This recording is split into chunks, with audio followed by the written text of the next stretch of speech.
The morning sun cast long shadows across the valley when Chief Running Wolf called his nephew into the sacred council lodge.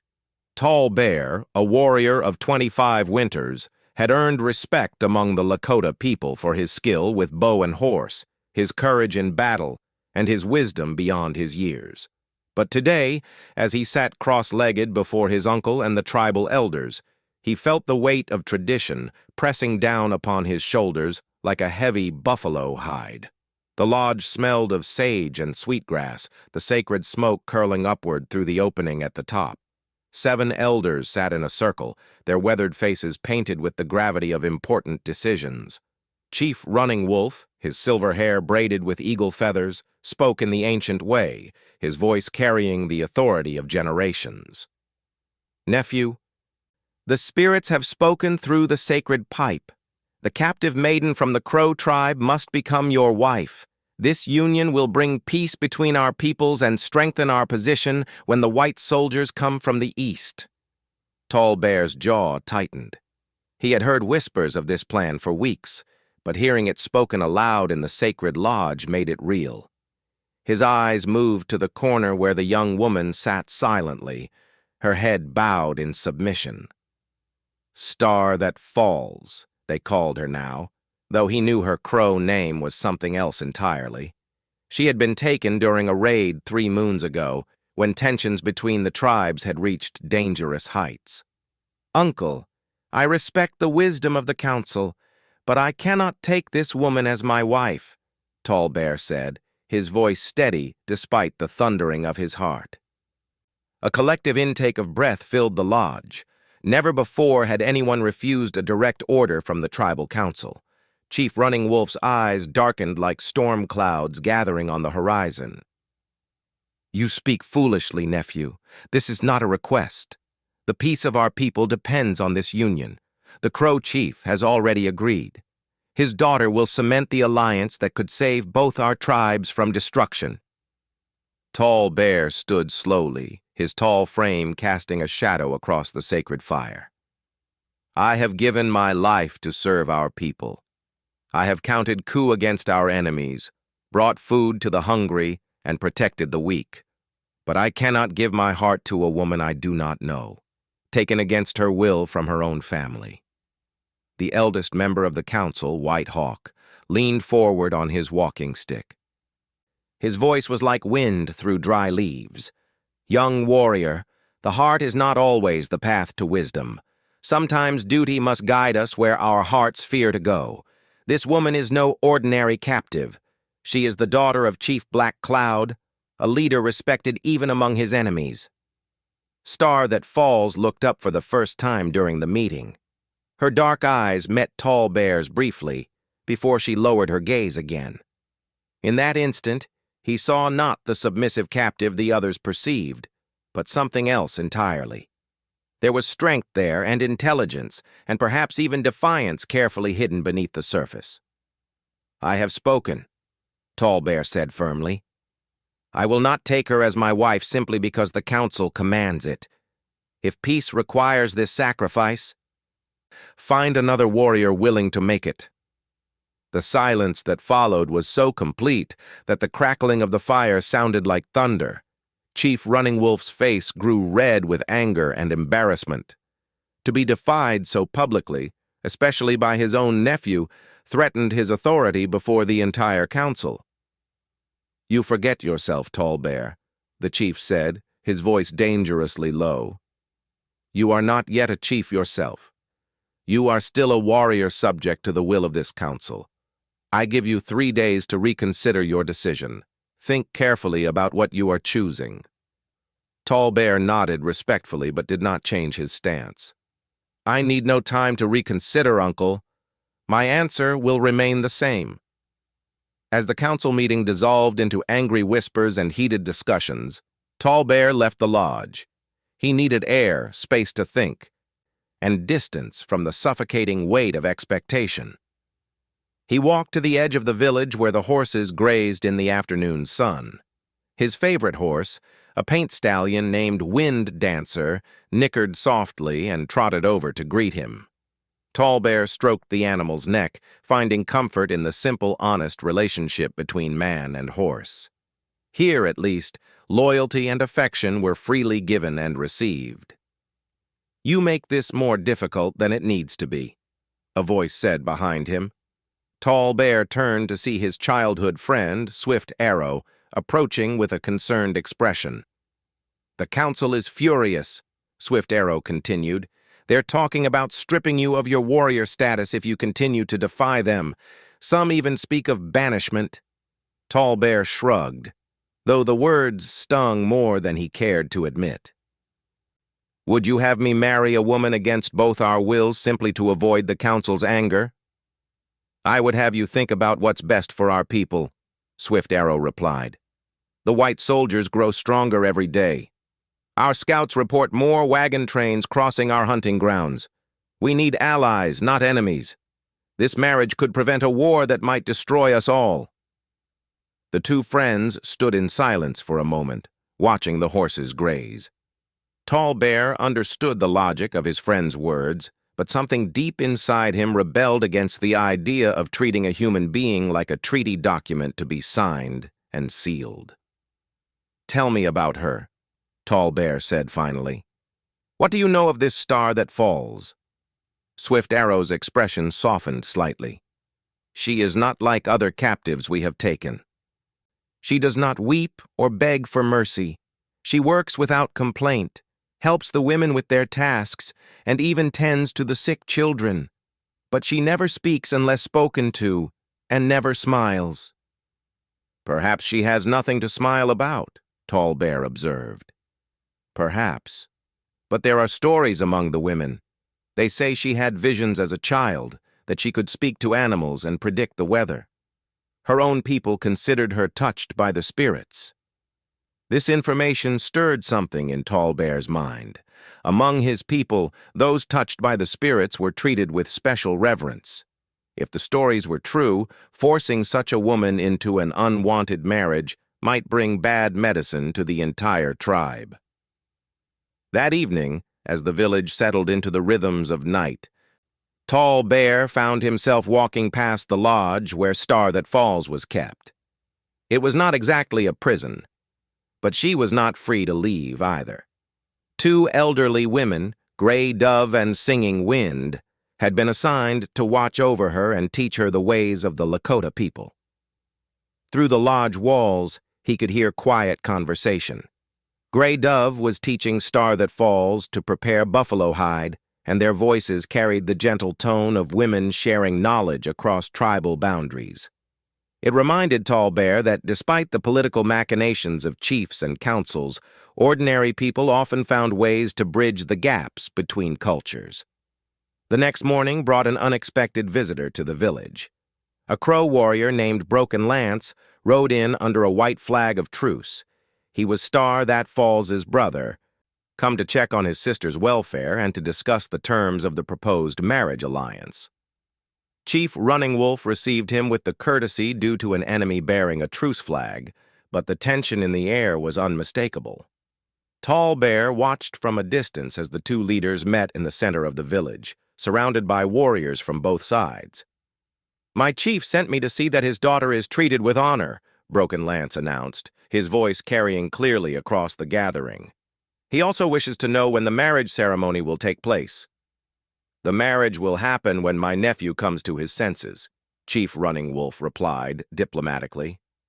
"There have been some discussions about the timing." Broken Lance's eyes found Tall Bear in the crowd. "You are the one chosen to marry my sister?" Tall Bear stepped forward, ignoring the warning look from his uncle. "I am the one your chief chose, but I have not agreed to the marriage." The Crow warrior's hand moved instinctively toward his weapon, but the presence of the truce flag held him back. "You would dishonor my sister by refusing her?" "I would dishonor her by marrying her against her will," Tall Bear replied calmly. "Has anyone asked what she desires?" This question caught everyone off guard. In both cultures, marriages among prominent families were typically arranged for political or economic reasons. The wishes of the bride were rarely considered, especially in the case of a captive. Broken Lance frowned. "She will do her duty, as will you, if you have any honor." "My honor does not require me to treat a woman like a piece of property to be traded," Tall Bear said, his voice growing stronger. "If your chief truly cares for his daughter's welfare, he should want her to marry someone who chooses her freely." The crowd murmured at this bold statement. Such ideas were radical in both cultures, challenging centuries of tradition about how marriages should be arranged. Star That Falls herself had been brought out to meet her brother, and she stood quietly nearby, her face unreadable. But Tall Bear noticed that her eyes were alert and intelligent, taking in every word of the conversation. Broken Lance spoke privately with his sister in their own language.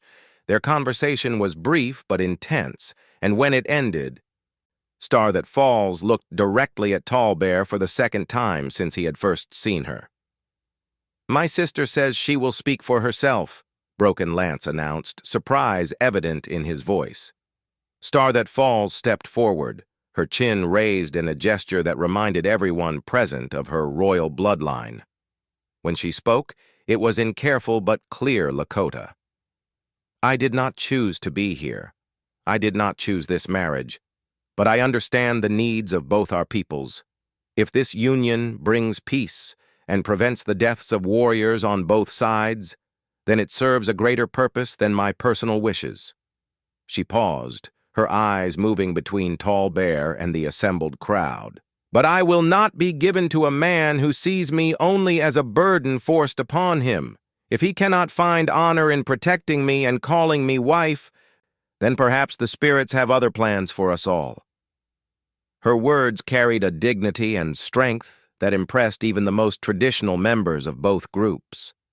Here was no submissive captive, but a leader's daughter who understood the weight of responsibility. Chief Running Wolf seized upon her words. "You see, nephew? She accepts her duty with grace. Will you show less wisdom than a captive woman?" But Tall Bear heard something different in her speech. She had spoken of honor and protection, not love or desire. She was willing to sacrifice herself for peace, but she was also challenging him to be worthy of that sacrifice. The meeting ended without resolution, but Broken Lance agreed to wait 3 more days for a final decision before returning to his people. That night, the village buzzed with discussion and debate. Some supported Tall Bear's right to choose his own wife, while others saw his defiance as dangerous selfishness in times of crisis. Unable to sleep, Tall Bear walked to the river that flowed past the village. The water reflected the stars, creating a pathway of light that seemed to lead toward unknown destinations. He sat on the bank, trying to sort through the competing voices in his head. "You trouble the spirits with your restless walking." He turned to find Star That Falls approaching through the darkness. She moved silently, like a shadow given form, and settled beside him at a respectful distance. "I did not mean to disturb your sleep," he said. "I was not sleeping. The lodge of my captors is comfortable, but it is not home." They sat in silence for a while, listening to the gentle sound of water flowing over stones. Finally, Star That Falls spoke again. "Why do you refuse to marry me? Am I so ugly that the sight of me offends you?" Tall Bear looked at her in surprise. In the moonlight, her face was striking rather than beautiful in the conventional sense, but there was a strength and intelligence there that he found compelling. "You are not ugly," he said simply, "but I believe marriage should be based on choice and respect, not political necessity." "Choice is a luxury for those born to freedom," she replied. "I was born to duty, as were you.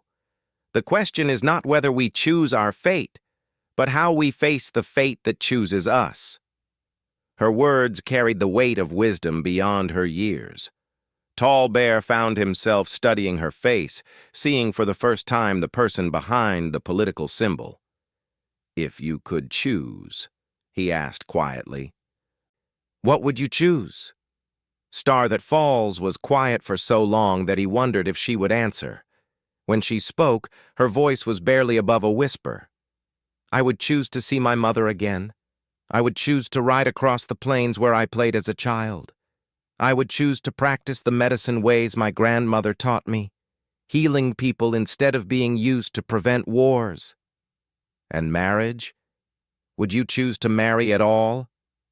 She turned to look at him directly. If I found a man who saw me as more than a symbol of peace, or a vessel for producing children, perhaps. A man who honored my spirits as well as my body, who valued my thoughts as well as my obedience. Her words hung in the air between them, heavy with meaning. For the first time, Tall Bear began to see the person his uncle wanted him to marry, not just the political arrangement he was expected to accept. Your brother called you a woman touched by spirits, he said. Is this true? Star That Falls smiled for the first time since he had known her, though it was a sad smile. My grandmother said the spirits spoke through me when I was young. I could sense things others could not, understand the language of animals and the moods of the earth. But perhaps these gifts died when I was taken from my home.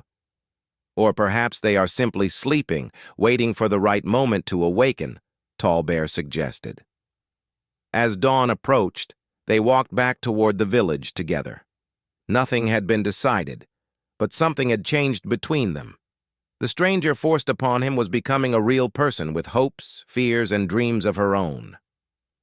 The third day dawned gray and cold, with storm clouds gathering on the horizon. Chief Running Wolf had called for a final council meeting to settle the matter once and for all. The entire village gathered to hear Tall Bear's decision. As he walked toward the council lodge, Tall Bear carried the weight of his people's expectations and his own conscience. Behind him, Star That Falls followed at the customary distance, her face composed but her eyes watchful. The future of both their peoples might depend on what happened in the next few hours, but neither of them could have predicted how quickly fate would intervene to change everything they thought they knew about duty, choice, and the mysterious ways of the spirits that guided their lives. The council lodge was fuller than anyone could remember. Warriors who had returned from hunting expeditions, elders who rarely left their lodges, women who usually had no voice in such matters, and even older children crowded around the sacred circle. The air was thick with expectation and the smoke of ceremonial fires. Chief Running Wolf stood at the center, his ceremonial robe gleaming with beadwork that told the history of his victories. The sacred pipe lay before him, its stem pointing toward the four directions. This was not just a meeting anymore. It had become a ceremony that would be remembered for generations. My nephew, the chief began, his voice carrying the weight of absolute authority. You have had 3 days to consider your duty to our people. The Crow Warrior waits for your answer. Your own people wait for your answer. The spirits themselves wait for your answer. Tall Bear stood slowly, his movements deliberate and respectful despite the turmoil in his heart. He had spent the previous night in prayer and meditation, seeking guidance from his guardian spirits. But the visions that came to him had been confusing and unclear, filled with symbols he could not interpret. Uncle, honored elders, people of our tribe, he began, I have considered your words carefully. I understand the importance of this alliance. I know that our survival may depend on making peace with our traditional enemies. Murmurs of approval rippled through the crowd. Perhaps the stubborn young warrior had finally come to his senses. But I also know that the spirits value truth above all else.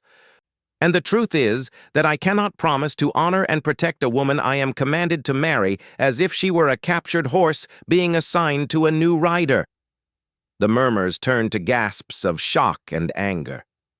Chief Running Wolf's face darkened like the storm clouds gathering outside. You would defy the will of the council even now? I would ask for time to know this woman as a person before I make such a promise, Tall Bear replied, his voice growing stronger. Let me spend time with Star That Falls. Let me learn her thoughts, her dreams, her spirit. If we can find respect and understanding between us, then perhaps the marriage you desire can happen with honor on both sides. An old woman named Grandmother Willow, keeper of many sacred traditions, struggled to her feet with the help of her walking stick. Her voice was cracked with age, but still carried the power of ancient wisdom. The young warrior speaks of the old ways, she said, surprising everyone. Before the white men came with their strange customs, before we began copying their habits of trading women like horses, our people believed that the spirits must bless a union for it to bring good medicine to the tribe. Chief Running Wolf looked uncomfortable. He had not expected support for his nephew's position from such a traditional source. "Grandmother, we live in dangerous times," he said respectfully. "We cannot afford to wait for the spirits to arrange perfect marriages." "Cannot afford?" Grandmother Willow's eyes flashed. "Can we afford to anger the spirits by forcing together two people whose hearts are not prepared? Can we afford the bad medicine that comes from ignoring the sacred ways?" Star That Falls, who had been sitting silently in her designated place, suddenly stood. The movement was so unexpected that several warriors reached for their weapons before realizing there was no threat. "I ask permission to speak," she said in her carefully pronounced Lakota. The request was unprecedented. Captives, especially female captives, were never allowed to address tribal councils. But these were unprecedented times, and Grandmother Willow nodded her approval. "Let her speak," the old woman said. "The spirits may use any voice to share their wisdom." Star That Falls stepped forward into the circle of light cast by the central fire. Her plain doe-skin dress could not hide her natural dignity, and her dark eyes reflected the flames as she looked around the gathering. "People of the Lakota," she began, "I am a daughter of Chief Black Cloud of the Crow Nation. I have been raised to understand duty and sacrifice. If my marriage to your warrior will bring peace between our peoples, I am prepared to fulfill that duty." Nods of approval came from around the circle. Here, at least, was someone who understood responsibility. "But," she continued, her voice growing stronger, "I have also been taught that the spirits speak through all living things. They speak through the eagle soaring overhead, the wolf calling to his pack, and the stream flowing toward the great river. They also speak through the hearts of men and women who seek to understand their will." She turned to face Tall Bear directly. "Your warrior speaks of truth and honor. These are not small things. If the spirits have placed doubt in his heart, perhaps we should listen to that doubt instead of demanding silence from it." The lodge erupted in discussion. Some people were outraged that a captive woman would presume to interpret the will of the spirits. Others were intrigued by her words and the dignity with which she spoke them. Chief Running Wolf raised his hand for silence. "You speak well for a captive, but words alone cannot change the reality of our situation. Our scouts report that white soldiers are moving closer to our lands. We need allies, not philosophical discussions about the nature of marriage." "Then let us seek the guidance of the spirits directly," Grandmother Willow suggested. "Let the young warrior and the captive maiden undertake a vision quest together. If the spirits truly bless their union, the signs will be clear. If not, we will know that another path must be found." This suggestion created even more controversy. Vision quests were sacred rituals, usually undertaken by individuals seeking guidance or power. The idea of a joint vision quest between a warrior and a captive was almost unheard of. But Swift Arrow, Tall Bear's childhood friend, stood to support the idea. "Grandmother Willow speaks wisdom. If the spirits guide these two to understand each other, their marriage will bring strong medicine to both tribes. If the spirits show them they are not meant to be together, forcing the marriage would bring disaster." Broken Lance, who had been silent throughout the proceedings, finally spoke, Among our people, such a quest would be permitted, but the woman would need protection in the wilderness. Who would guard her safety? I would, Tall Bear said immediately. If Star That Falls is willing to undertake such a journey, I will guarantee her safety with my life. Star That Falls looked at him with surprise and something that might have been gratitude. I am willing, she said simply. Chief Running Wolf found himself in a difficult position. Denying a request for spiritual guidance would make him appear to be opposing the will of the spirits themselves. Yet allowing his nephew more time to resist the marriage went against his political instincts. 3 days, he said finally. You will go into the wilderness for 3 days and 3 nights. When you return, if you have not received clear guidance from the spirits, the marriage will take place immediately. The crowd began to disperse, chattering excitedly about this unprecedented development. A joint vision quest between enemies was the kind of story that would be told around fires for generations. As the lodge emptied, Star That Falls approached Tall Bear. Thank you, she said quietly. For the first time since I was captured, I feel like someone has treated me as a human being rather than a problem to be solved. Thank you for speaking as you did, he replied. Your words carried more wisdom than many I have heard from seasoned warriors. They spent the rest of the day preparing for their journey. Tall Bear gathered the traditional items needed for a vision quest: sage for purification, a buffalo robe for warmth, his medicine bundle containing sacred objects, and minimal food and water. Star That Falls was given similar items from the women's sacred supplies, though Grandmother Willow had to improvise since no one had ever prepared a captive for such a ritual.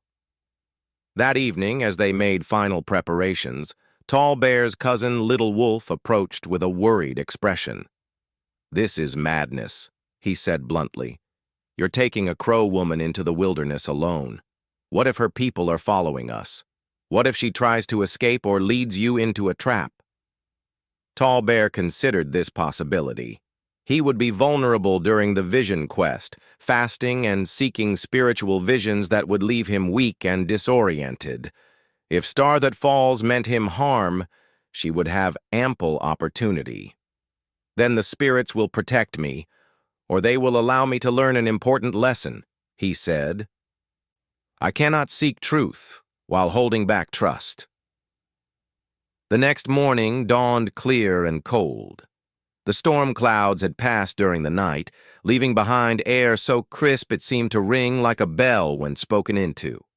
Tall Bear and Star That Falls met at the edge of the village, their simple traveling packs on their shoulders.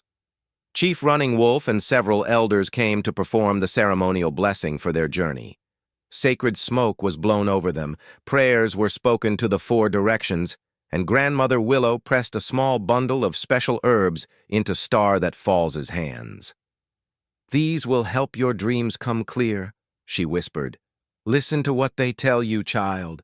The spirits have their own plans, and they are not always what we expect. As they walked away from the village, following a hunting trail that led into the hills, both Tall Bear and Star That Falls felt the weight of responsibility settling upon them. Behind them lay the expectations of 2 entire peoples. Ahead lay 3 days of solitude, fasting, and spiritual seeking that would determine the course of their lives. The first day passed in relative silence. They walked steadily upward through pine forests and rocky meadows, stopping only to rest and drink from clear mountain streams. As evening approached, they reached a place Tall Bear remembered from his boyhood, a natural clearing surrounded by ancient trees where the spirits were said to speak clearly to those who sought their guidance. We will camp here, he announced, setting down his pack beside a circle of stones that marked where many previous vision seekers had made their fires. As they prepared their simple camp, Star That Falls broke the silence that had characterized most of their journey. What exactly happens during a vision quest? She asked. Our people have similar rituals, but the details are different. Tall Bear was building a small fire as he answered. We fast for the 3 days, drinking only water and perhaps a little herbal tea. We pray to the 4 directions at dawn and sunset. We sleep little, staying awake to receive visions and guidance from our guardian spirits.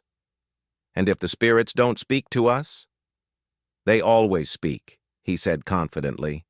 The question is whether we have the wisdom to understand what they're telling us.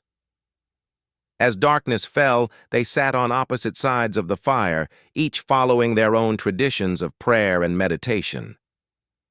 The night air carried the sounds of the forest, the distant howl of wolves, the rustle of small animals in the underbrush, the whisper of wind through pine branches. Despite his determination to stay awake, Tall Bear found his eyelids growing heavy as the night progressed. The combination of the long walk, the sparse meal, and the hypnotic dancing of the flames made it difficult to maintain the alert state he sought.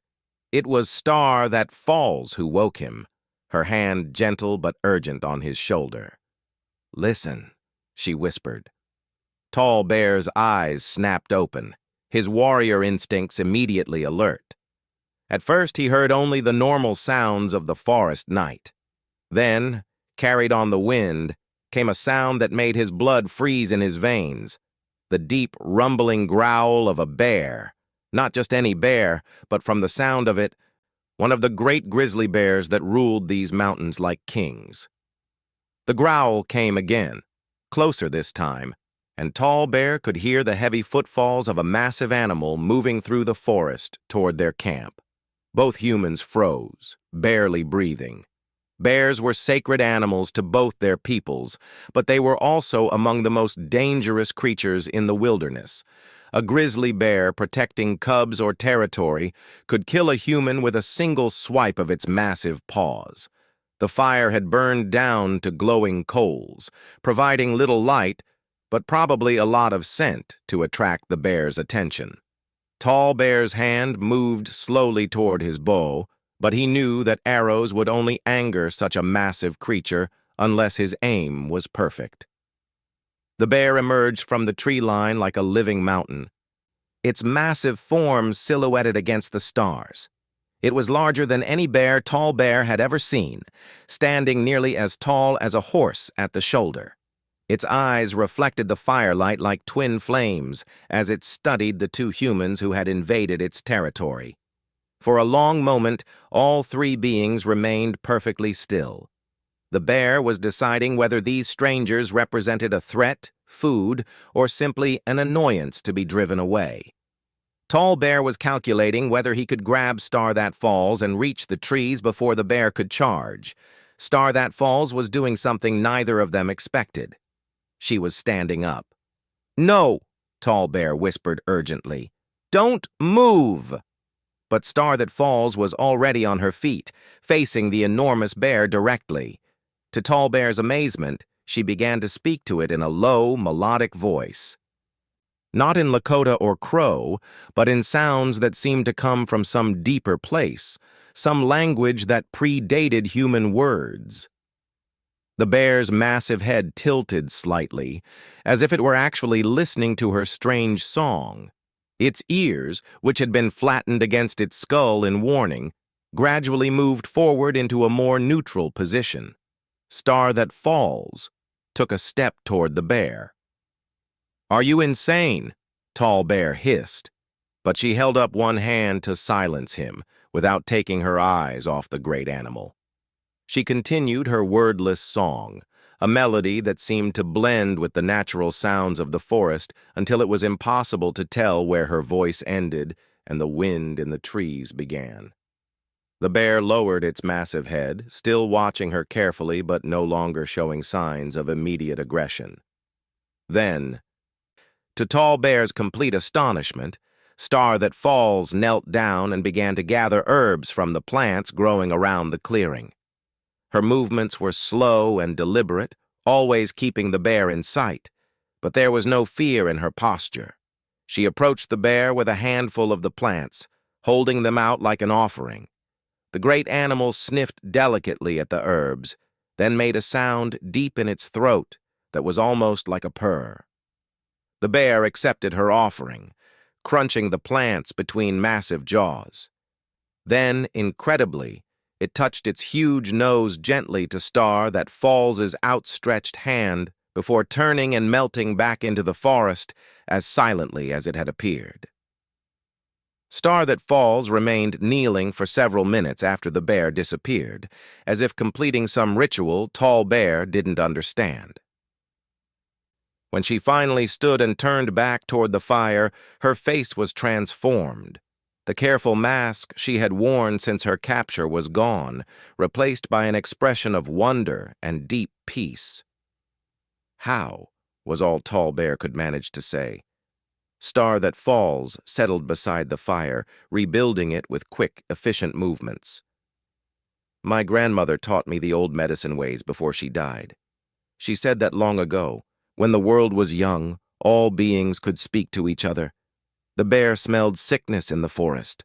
I showed him where to find the healing plants he needed for his mate. You could understand what the bear wanted? I could feel his worry, his desperation. His mate is giving birth, but something is wrong.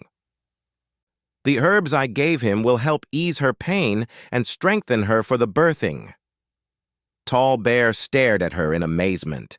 Among his people, anyone who could communicate with the great bears was considered to be touched by the most powerful spirits. Such a gift was rare even among the most skilled medicine people. "Why didn't you tell anyone about this gift?" he asked. Star That Falls's expression grew sad again. "Who would have believed a captive woman? And besides, the gift has been sleeping since I was taken from my home. Tonight is the first time I have felt the spirit speak through me since the raid." They sat in silence for a while, both trying to process what had just happened.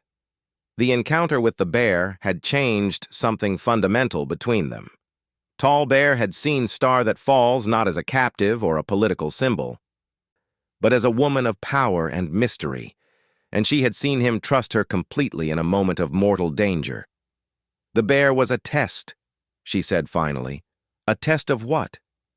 Of whether you would try to protect me or would expect me to protect myself. Of whether you would trust my abilities even when they seemed impossible." Tall Bear nodded slowly.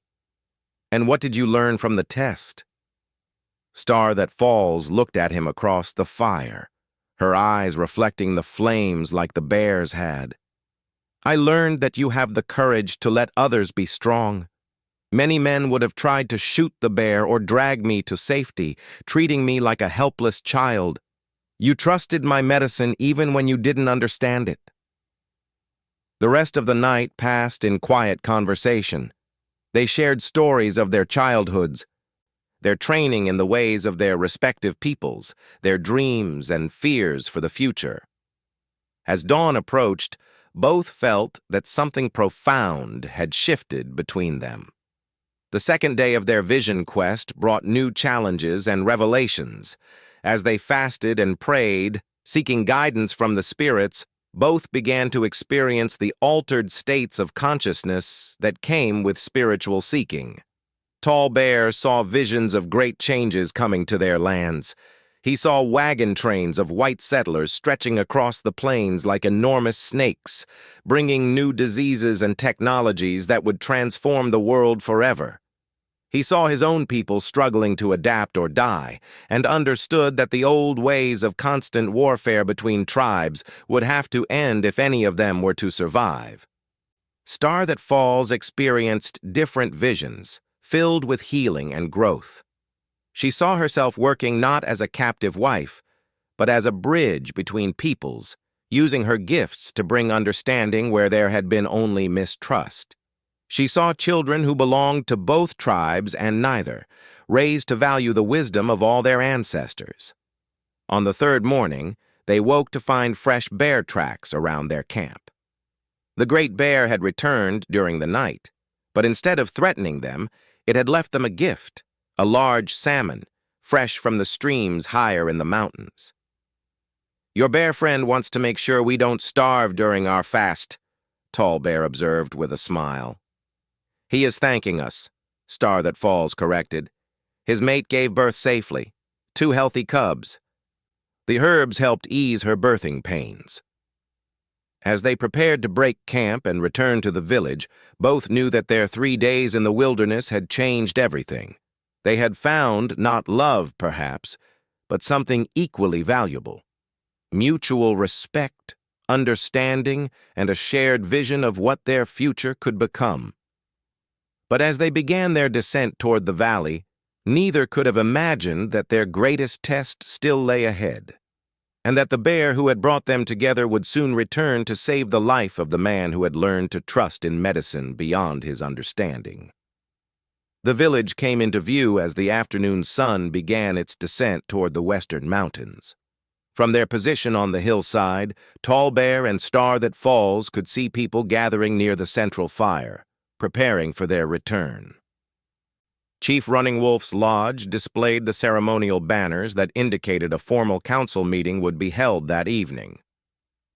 "They expect us to return with clear answers," Tall Bear observed, shouldering his pack more securely. "And do we have clear answers?" Star That Falls asked, though her tone suggested she already knew the complexity of what they had discovered about themselves and each other. Tall Bear paused in his descent, looking out over the valley where both their peoples waited for news that would shape the future. "I know that you are not the captive maiden I was ordered to marry. You are a medicine woman, a keeper of ancient wisdom, someone worthy of choice and respect. And I know that you are not the reluctant warrior forced into an unwanted marriage. You are a man seeking to honor both tradition and truth, even when they seem to conflict." They walked in comfortable silence for a while, each lost in thoughts about what they would tell the waiting councils. The 3 days in the wilderness had created a bond between them, but neither was certain whether that bond was strong enough to build a marriage upon. As they approached the outskirts of the village, they were met by Swift Arrow and several other young warriors. His face showed relief mixed with curiosity. "Brother, we were worried when the scouts reported bear sign all around your camp," Swift Arrow said, clasping Tall Bear's shoulder in greeting. "Some feared you had been killed." "The bears were no threat," Tall Bear replied, glancing meaningfully at Star That Falls. "In fact, they brought us gifts and wisdom." The warriors exchanged puzzled looks but asked no further questions. Among their people, vision quests were private matters, and the details were shared only when the seeker chose to do so. As they entered the village, people emerged from lodges and stopped their work to watch the returning pair. Children ran alongside them, chattering excitedly about the stories they hoped to hear. Elder women studied Star That Falls' face, looking for signs of what had transpired in the wilderness. Chief Running Wolf waited for them outside the council lodge, his ceremonial dress indicating that formal proceedings would begin immediately. Broken Lance stood beside him, having remained in the village to await news of his sister's fate. "Nephew, we welcome your return," the chief said formally. "The people are eager to hear what the spirits have revealed to you." "Uncle, I request time to purify myself and prepare my thoughts before addressing the council," Tall Bear replied, following the traditional protocols. "And I as well," Star That Falls added, her voice carrying newfound confidence. Chief Running Wolf nodded, though his impatience was evident. "You have until sunset. Then we must hear your words and make our decisions." As the afternoon passed, both Tall Bear and Star That Falls underwent the purification rituals appropriate to their respective traditions. The Sweat Lodge cleansed their bodies while prayers and meditation prepared their spirits for the momentous evening ahead. But as sunset approached, an unexpected disturbance interrupted their preparations. Shouts and screams erupted from the edge of the village, near the area where the horses were kept. Through the chaos, one word rang out clearly: "Bear!" Tall Bear grabbed his weapons and ran toward the commotion, Star That Falls close behind him. What they found was a scene of terror and confusion. A massive grizzly bear, larger even than the one they had encountered in the mountains, was rampaging through the horse herd. But this was not the wise, spiritual creature they had met during their quest. This bear was clearly sick or injured, its behavior erratic and dangerous. Several horses had already been killed, and the surviving animals were in a panic, breaking free from their restraints and scattering in all directions. Warriors were trying to surround the bear, but their arrows seemed to have little effect on its massive, muscular body. "Stay back!" Tall Bear shouted to Star That Falls as he joined the circle of warriors attempting to contain the rampaging animal. But even as he spoke, he could see that their efforts were failing. The bear was too large, too angry, and too dangerous to be stopped by conventional means. Worse, its erratic movements were driving it toward the area of the village where the women and children had taken shelter. Chief Running Wolf arrived with more warriors, including Broken Lance, who had seized a Lakota spear to help protect the village that was currently hosting him. The situation was deteriorating rapidly. "We need to drive it back toward the forest," Chief Running Wolf shouted over the din. "Form a line and advance together." The warriors began to move forward in formation, their spears and bows ready. But the bear, sensing the approach of its enemies, turned toward them with a roar that seemed to shake the very ground. It was then that Tall Bear noticed something that made his blood run cold. One of the village children, a little girl no more than 6 years old, had become separated from the others in the chaos. She was standing frozen with terror directly in the path the bear would take if it charged the advancing warriors. Without thinking, Tall Bear broke from the formation and ran toward the child, intending to sweep her to safety. But the bear saw his movement and interpreted it as an attack. With a roar of fury, the enormous creature charged directly at Tall Bear. Time seemed to slow as Tall Bear realized he had made a terrible mistake. He was caught in the open, too far from either the child or the safety of the warrior line. The bear was moving with surprising speed for such a massive animal, its powerful legs covering ground faster than a horse could gallop. Tall Bear raised his spear, knowing it was inadequate against such a monster, but determined to at least wound the bear before it killed him. He could hear shouts behind him as the other warriors tried to reach him in time, but he knew they were too far away. Then, incredibly, Star That Falls appeared between Tall Bear and the charging bear. She had moved so quickly and silently that he hadn't seen her approach. Now she stood directly in the path of certain death, her arms raised above her head, her voice lifted in the same wordless song she had used with the bear in the mountains. But this bear was different. Where the mountain bear had been wise and spiritual, this one was consumed with pain and rage. Her song seemed to have no effect as the creature bore down on her with lethal intent. At the last possible moment, Star That Falls threw something directly into the bear's face. It was a handful of powder from the medicine bundle Grandmother Willow had given her, sacred herbs ground fine and mixed with other substances known only to the medicine women. The effect was immediate and dramatic. The bear stumbled, shaking its massive head as if trying to clear away cobwebs. Its charge faltered, and it came to a stop mere inches from where Star That Falls stood motionless. For a heartbeat, the entire village held its breath. Then Star That Falls began to speak to the bear, not in the gentle tones she had used before, but in a voice filled with authority and power. "Great brother," she said in Lakota, though her words seemed to carry meanings beyond any human language. "Your pain has made you forget who you are. You strike at those who would help you, and threaten the innocent who have done you no harm." The bear's eyes, which had been wild with fury, gradually began to clear. It sat back on its haunches, its massive head tilted as if listening to words only it could hear. Star That Falls stepped closer, her hands moving in gestures that seemed to come from some ancient tradition older than either tribe. "Show me your pain, great brother. Let me see what has driven you from wisdom into madness." She moved around the bear slowly, examining it with the practiced eye of a healer. On the animal's left shoulder, she found what she was looking for, a festering wound where an arrow had lodged deep in the muscle, probably from an encounter with hunters weeks earlier. "Here," she said, her voice growing gentle again. "Here is the poison that has stolen your peace." What happened next was unlike anything the people of the village had ever witnessed.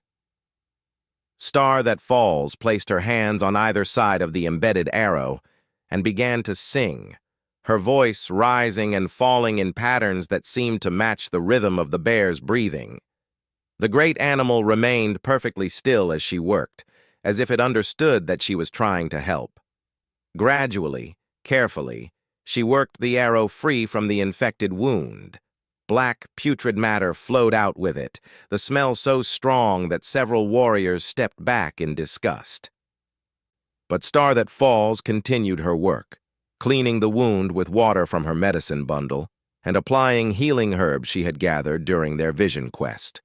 Throughout the process, she continued to sing, her voice weaving a spell of calm and healing around both herself and the massive predator.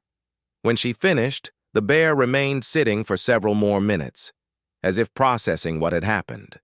Then, slowly and deliberately, it touched its nose to Star That Falls' hand in the same gesture of gratitude they had witnessed in the mountains. The bear stood, shook itself once, and walked calmly toward the forest edge. At the tree line, it turned back toward the village and made a sound that was almost like a farewell before disappearing into the gathering darkness. The silence that followed was profound and complete. More than 100 people had witnessed something that challenged everything they thought they knew about the relationship between humans and the wild creatures of the forest. Chief Running Wolf was the first to speak, his voice filled with awe and respect. "Woman of the Crow people, you have saved many lives today. The bear would have killed warriors and children alike before we could stop it. Your medicine is powerful indeed." Star That Falls swayed on her feet, the effort of healing the bear having drained her strength. Tall Bear caught her arm to steady her, and she looked up at him with exhausted but peaceful eyes.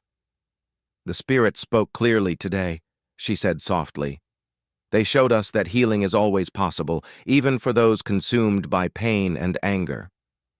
Tall Bear helped her to a place where she could sit and rest, his mind reeling from what he had witnessed. This was not just a woman touched by spirits, but someone who possessed medicine power beyond anything he had imagined. The delayed council meeting that evening was unlike any in the village's history. Word of Star That Falls' healing of the Great Bear had spread not only among the Lakota, but to neighboring camps as well. People who had never shown interest in political marriages now crowded into the council lodge to hear what would be decided. Grandmother Willow, despite her advanced age and usual reluctance to leave her lodge, had insisted on attending. She sat in a place of honor, her ancient eyes bright with interest and approval. When Chief Running Wolf called for silence, the crowd settled immediately. The gravity of the moment was apparent to everyone present. "We gather tonight to hear the words of Tall Bear and Star That Falls, who undertook a vision quest to seek guidance about their proposed marriage," the chief began.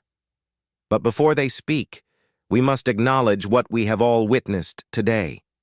He turned toward Star That Falls, his expression showing the respect due to a recognized medicine person. "Star That Falls of the Crow people, you have proven today that you possess healing power of the highest order. Among our people, such gifts are treasured and honored above all else. You are no longer to be considered a captive, but a welcome guest and potential medicine woman for our tribe." A murmur of approval ran through the crowd. The political implications were significant. A medicine woman could not be forced into marriage. Her consent would be required for any union to be blessed by the spirits. Star That Falls stood to address the council, her bearing showing the confidence and authority her actions had earned her. "People of the Lakota, your chief honors me with his words. I accept the respect you offer, and I offer my healing services to any who need them, regardless of which tribe they call home." She paused, gathering her thoughts before addressing the central question that had brought them all together. "During our time in the wilderness, Tall Bear and I learned much about each other and about ourselves. We learned that understanding and respect can bridge the gap between enemies. We learned that the spirits have plans that may be different from the plans of chiefs and councils. Tall Bear stood beside her, ready to speak his own truth to the assembled people. "Uncle, honored elders, people of our tribe," he began. "3 days ago I refused to marry this woman because I believed forced marriage was wrong. Tonight I ask for her hand in marriage because I believe our union would be right." Gasps of surprise came from around the lodge. No one had expected such a complete reversal of his position. "I do not ask to marry a captive given to me by treaty," Tall Bear continued. "I ask to marry a medicine woman who has proven her worth, her courage, and her wisdom. I ask to marry someone who makes me a better man and a better servant to our people." All eyes turned to Star That Falls. The choice was now entirely hers, and everyone in the lodge understood the significance of that fact. "Tall Bear of the Lakota people," she said formally, "you have shown me that not all warriors seek to dominate those weaker than themselves. You have demonstrated that honor and strength can exist without cruelty. If you truly wish to marry me as an equal partner, not as a captive wife, then I accept your proposal." The lodge erupted in celebration. Warriors whooped with joy. Women began singing the traditional wedding songs, and children clapped their hands in excitement. Even Broken Lance, Star That Falls' brother, nodded his approval of this unexpected turn of events. But Chief Running Wolf raised his hand for silence. "Before we celebrate, we must consider the practical matters. This marriage must still serve the peace between our peoples." Grandmother Willow struggled to her feet once more. "Chief, the spirits have shown us a path to peace that is far stronger than a simple political alliance. This woman's healing power will draw people from many tribes. Her lodge will become a place where enemies can meet safely to seek medicine for their ailments. Peace built on healing lasts longer than peace built on fear." The wisdom of her words was apparent to everyone present. A medicine woman's lodge was considered neutral ground by all tribes. If Star That Falls established her practice in the Lakota village, it would create ongoing contact between the Crow and Lakota peoples that would be based on mutual benefit rather than temporary political convenience. Over the following days, messengers were sent to both tribes to announce the engagement and explain the new circumstances. The response from both peoples was overwhelmingly positive. Chief Black Cloud, Star That Falls' father, declared his daughter's marriage to be a blessing that would bring honor to both her birth family and her chosen family. The wedding ceremony took place during the full moon of the following month. It was a celebration unlike any in recent memory, with representatives from not only the Crow and Lakota tribes, but from several other nations who had heard stories of the woman who could heal even the wildest bears. Tall Bear and Star That Falls exchanged vows that they themselves had written, promising not only to honor and protect each other, but to use their combined strengths in service of all peoples. She promised to share her healing knowledge freely, while he promised to protect not only her safety, but her freedom to practice her medicine as the spirits guided her. As the celebration continued late into the night, the newlywed couple found a few moments of quiet by the river where they had first talked honestly with each other. "Do you think we would have found our way to this moment if the council had not tried to force us together?" Star That Falls asked, watching the moonlight dance on the water. Tall Bear considered the question seriously. "Perhaps not. Sometimes the spirits use even our mistakes and conflicts to guide us toward truth. My uncle intended to create a political alliance, but the spirits had something more valuable in mind." "And what was that?" "A partnership based on choice, respect, and shared purpose. A marriage that makes both of us stronger, rather than requiring one of us to become smaller." Star That Falls smiled, remembering the frightened captive woman she had been just weeks earlier. The bear in the mountains taught us to trust each other. The bear in the village taught the people to trust us. Perhaps all of our challenges were gifts in disguise. They stood together in comfortable silence, listening to the sounds of their wedding celebration and the gentle flow of the river. Behind them, two tribes that had been enemies were learning to become allies. Ahead of them lay a future filled with healing, understanding, and the kind of love that grows stronger when it is freely chosen rather than imposed by others. Years later, when their children asked them to tell the story of how they met and fell in love, Tall Bear and Star, that Falls would always begin the tale the same way. Once there was a warrior who thought he knew everything about duty, and a medicine woman who thought she had lost everything that mattered. But the spirits and the great bears had other plans for them both. And their children, who grew up speaking both Lakota and Crow, who learned both hunting and healing, who understood that strength comes in many forms, would listen to the story with wide eyes and grateful hearts, knowing that sometimes the most beautiful love stories begin with the word no and end with a choice to say yes.